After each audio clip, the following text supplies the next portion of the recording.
Hi everyone, welcome back to the channel. A couple of housekeeping things. Firstly, where have I been for the last 6 months? Quite simply, when I started this channel, I said my funeral dance, my band, will take priority, and I'm currently in the stages of writing my third album, the follow-up to Dead Poets. So I've been mega busy and not really had a chance to do much YouTube stuff. Anybody else that does YouTube or does a YouTube channel, they know how intensive it is to even do the smallest videos. So we'll try and get that back on track as I'm coming towards the end of writing the album. Also, you might notice in the thumbnail of this video, I'm wearing a t-shirt which is my buddy Doom Mood. I promised him I'd wear his t-shirt and give him a shout out on the channel, so there you go, James, there's your shout out. But unfortunately, I got one of my shirts on today.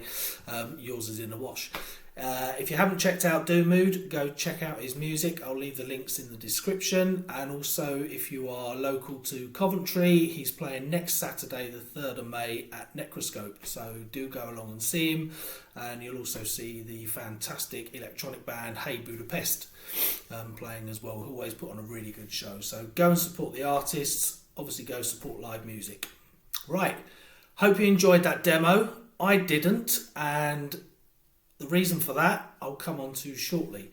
So we're here now to talk about the Jackson JS22Q7. I believe this is a QT model. It's in this tobacco burst finish, which is actually quite stunning. Really nice looking guitar. Really nice looking guitar. There we go. Very nice. I believe it's a quilted maple top. I think it's a poplar body, maple neck, and I believe an amaranth fretboard, but don't quote me on that. This model is actually quite old. Anyway, it's a cheap rosewood knockoff. It's got these beautiful mini shark inlays, which you get on most Jackson guitars, but obviously you get the bigger size. They're quite good. They're a bit hard to see when you're playing, but they're quite good. Standard Jackson die-cast tuners. Extra wide nut, I believe it is 46.7mm, and we've got the usual compound radius 12 inch to 16 inch. This fretboard is incredibly flat, flat. Really thin profile. So if you're into your shred or you're really into your down-tuned heavy stuff, you know, this is a good guitar to look at, really. We've got standard 2 high output humbuckers, 7-string humbuckers, and I believe this is a Jackson HT7 bridge. Basically, it's their version of like a hip shop bridge, and it's a strung through body as well with a bolt on neck. So, what's it play like? It's really good. It's just not for me. 7-string, the width of the neck, I just can't get on with. It's so wide, that extra low string as well. I just don't know where I am when I'm playing it. It's not my sort of thing at all. It's really nice to play. It's a very flat profile, like I said. Really good fretwork on it. There's no sharp frets on there at all. Stays in tune. There's nothing not to like if you're in the market for a 7-string guitar. I'm not. I bought one, my son wanted one, and I was curious to play one, see what it was like, but it's not for me. I really struggled to come up with a tune or write on it, really. All I wanted to do was play black metal or death metal, and I've not played that sort of music for over 20 years now, probably. If you watch the video, obviously you'll see a little bit of a black metal style theme at the end of the video. That's because I just kept wanting to go heavy with the guitar all the time. There's no bass in that track. I didn't even bother recording bass. The low string just kicks out so much, and the guitar is so boomy, I just didn't bother. It would have just really muddied up the mix. You know, and I try not to spend too long doing these mixes for these YouTube videos, because obviously if you're writing songs, you know, and you're trying to write a piece of music for a YouTube video as well, it's just extra pressure. So I try and do the best I can to show off the capabilities of the guitar. Still trying to keep in a Gothic theme because that's the type of music I write, that's the type of music I listen to. But I just wanted to go metal with this guitar. It's a metal guitar. You know, if you want to do your down-tuned stuff, if you're into Sleep Token, if you're into like Meshuggah or any of these kind of bands, you know, it's absolutely fantastic. It's just not for me. You know, the guitar itself, like I said in the start, it looks absolutely stunning. It's got a really nice weight to it, actually. It's really well balanced for a 7-string. It's got this killer pointy headstock. If you're into like pointy killing headstocks, then you know you're not going to get much pointier than this unless you're going out buying BC Riches and stuff, which I did used to have, by the way. I like the look of them, but they're not my sort of thing really these days. Yeah, so it plays nice. Got a 3-way switch. It always stays in the bridge position, to be honest with you, because you're going to want some heavy tunes out of it. If you flick it over to the front position, you know, you can do some lead work on it, but who's doing lead work on a 7-string? I mean, yeah, you do, but really and truly, this is going to be so distorted when you're playing it. It's not really a tone monster, is it? Let's face it.